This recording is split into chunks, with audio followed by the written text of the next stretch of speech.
नमस्कार मित्रांनो, सध्या जर आपण महाराष्ट्राचा एसएमएल बघितला तर 2024 मध्ये जे बीएमएस आपलं महाराष्ट्रामधलं स्वप्न आहे 350 पर्यंत जर तुमचे मार्क्स असतील तर महाराष्ट्रामध्ये सीट मिळण्याचे जे चान्सेस आहे तर ते खूप कमी झालेले आहे। मग अशा वेळेस आपल्याकडे नेमके कोणकोणते ऑप्शन आपण ठेवायला पाहिजे? बीएमएस तर करायचं, बीडीएस करण्याची इच्छा नाहीये, बीएचएमएस सुद्धा चालत नाही, बीएमएसच पाहिजे, ते सुद्धा मॅनेजमेंट मधून नको, डीम्ड युनिव्हर्सिटी मधून नको, आपल्याला बीएमएस करायचंय। साधारण 2 लाख ते 2.5 लाख जास्तीत जास्त 3 लाख पर इयर या फी प्रमाणे, आणि यामध्ये हॉस्टेल मेस जे आहे तर ते आपण वेगळं करण्याची आपली तयारी आहे। मग अशा वेळेस आपल्याकडे नेमके कोणकोणते बीएमएस चे ऑप्शन्स आहेत तर हे या व्हिडिओमध्ये आपण सविस्तर बघतोय। नवीन असाल तर नक्की एकदा आपल्या जिजाऊ अकॅडमीला सबस्क्राइब करायला विसरू नका। बघा, आता महाराष्ट्रामध्ये जर आपण बघायला गेलो तर यावर्षी तर खूप कॉम्पिटिशन आहे, तर त्यामुळे तुमची जर शेवटपर्यंत थांबण्याची तयारी असेल, शेवटच्या राऊंड मध्ये जर काही नवीन कॉलेजेस आले तर त्यावेळेस कट ऑफ खाली येऊ शकतो, पण यासाठी तुमचं रिपीटचं ऑप्शन असायला पाहिजे। आता जर तुम्हाला रिपीट करायचं नाही पण बीएमएस ला याच वर्षी 100% असं ऍडमिशनचं तुमचं एक स्वप्न आहे, मग अशा वेळेस तुम्ही काय करायला पाहिजे तर एक प्लॅन सांगतोय। एक तर तुम्ही तो स्वतः करा किंवा आमच्या सोबत येऊन जर तुम्ही करू इच्छित असाल तर नक्कीच तुम्ही आम्हाला लवकरात लवकर कळवा। बघा, आता मी जो प्लॅन सांगतोय तर त्यामध्ये आपल्याला आउट ऑफ स्टेट जावं लागणार आहे। आता आउट ऑफ स्टेट मध्ये जर आपण महाराष्ट्र राज्याचा विचार केला तर महाराष्ट्राच्या लागून असलेले जे राज्य आहेत, जसं की आपण कर्नाटकचा विचार करूया। कर्नाटकचे रजिस्ट्रेशन जे आहे तर ते अगोदर संपलेले आहे, डॉक्युमेंट व्हेरिफिकेशन संपलेलं आहे, व्हेरिफिकेशन स्लिप सुद्धा मुलांकडे आहेत, पण बरेचसे आपले विद्यार्थी की ज्यांनी कर्नाटक रजिस्ट्रेशन स्वतः केलं, जवळच्या कॉम्प्युटर सेंटरवर केलं, तर त्यांचं बऱ्याच मुलांचं डॉक्युमेंट व्हेरिफिकेशन झालेलं नाही। मग आता कर्नाटकमध्ये जर ऍडमिशन करायचे असेल तर याला वेगवेगळे जे पण समोरचे मार्ग आहेत तर ते तर आपण नंतर बघूया, पण नंतरचं आपलं राज्य येतं तर ते एमपी। एमपी मध्ये यावर्षी जर तुम्हाला ऍडमिशन करायची असेल तर एमपीची जी सिस्टीम आहे तर ती थोडी यावर्षी बदलल्यासारखी दिसून राहिली।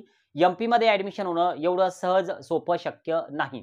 आता दुसरा पर्याय कोणता उरतो तर आपण जर समजा यूपी हे स्टेट जर निवडलं, आता यूपी मध्ये सध्या महाराष्ट्रातून जे मुलं जात आहेत तर ते एमबीबीएस ला जास्तीत जास्त आहेत।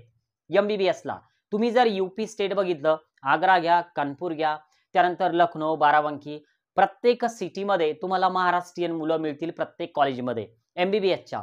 पण आता जर आपण यामध्ये बीएमएस साठी जर सुरुवात करायची म्हटलं तर नेमकं आपल्याला कशा पद्धतीने जावं लागेल यूपी साठी?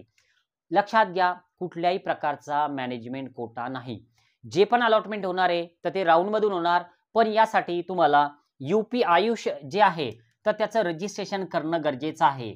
UP Ayush, okay. आता यूपी आयुषचं रजिस्ट्रेशन केल्याच्या नंतर ज्यावेळेस तुम्ही हे रजिस्ट्रेशन करणार आहात तर त्यासाठी तुम्हाला 2 प्रकारच्या फीज त्या ठिकाणी पे कराव्या लागतील। एक असतं रजिस्ट्रेशन फी आणि दुसरा असतं डिपॉझिट। रजिस्ट्रेशन फी ही साधारण एक 2000 ते 2500 पर्यंत नॉन रिफंडेबल असते। रजिस्ट्रेशन फी तुमची परत येणार नाही। जे डिपॉझिट आहे 50,000 रुपयापर्यंत डिपॉझिट आहे, तर हे तुमचं वेबसाईटवरचं डिपॉझिट आहे। ज्यावेळेस कॉलेज आपल्याला मिळतं, आपण कॉलेज जॉईन करतो तर हे डिपॉझिट आपल्या अकाउंटमध्ये परत येतं। आता प्रश्न असा की जर समजा आपण यूपी आयुषचं रजिस्ट्रेशन केलं, चॉईस फिलिंग केले, आपल्याला कॉलेज मिळालं, तर मिळालेलं कॉलेज हे आपण टॉप रँकिंग नुसार सिलेक्ट केलेलं आहे का? कारण यूपी आतापर्यंत समजा आपण कधी तिकडे गेलो नाही, आपण कॉलेजेस बघितले नाही, मग कॉलेज नेमके सिलेक्ट कसे करायचे? फक्त यूट्यूबचे व्हिडिओ बघून कॉलेज टाकायचे का? गुगलला कॉलेजची रँकिंग सर्च करायची का? तर यासाठी एक थोडा सोयीचा मार्ग आम्ही निवडतोय। तर नक्कीच तुम्ही जर तयार असाल तर थोडं आम्हाला लवकर कळवा। यूपीचे जे पण कॉलेजेस आहेत की जिकडे फी स्ट्रक्चर साधारण एक 2 लाखापासून सुरुवात होईल, 2,04,000 पासून सुरुवात होईल आणि 3 लाख पर्यंत जाईल, असे कॉलेजेस, आणि ज्या मुलांचा स्कोअर 162 प्लस आहे, पीसीबी मार्क 150 प्लस आहेत, म्हणजे हे 12th पीसीबी आणि हा नीटचा स्कोअर जर तुमचा असा असेल तर 2 लाख ते 3 लाख या दरम्यानचे जे यूपीचे कॉलेजेस आहेत की जे एमपी आणि यूपीच्या बॉर्डरवर येतील, आग्रा साईडला येतील, तर असे कॉलेजेस आपण बघण्यासाठी विद्यार्थ्यांचा एक ग्रुप बनवतोय। 4 ते 5 मुलांचा एक ग्रुप बनवण्याचा एक मानसिकता आहे, आणि या ग्रुपनं एकदा जर तिकडे गेले हे विद्यार्थी तर काही कॉलेजेस ते पाहू शकतात, त्यांच्यासोबत आमचा एक काउन्सिलर असेल की जो यूपीचा आहे, तो सगळं तुम्हाला दाखवून देईल. तुम्हाला त्यांच्याकडे एकही रुपया पे करायचं काम नाही. तुमची जी पण फीज आहे तर ती तुम्हाला महाराष्ट्रामध्ये पे करायची. नंतर तुम्हाला यूपीला जायचं. जर समजा तुम्हाला सगळ्या प्रक्रियेमधून कॉलेज जर मिळत असेल तर तुमची जी फीज आहे काउन्सिलिंग फीज तर ती जमा करून घेतली जाईल.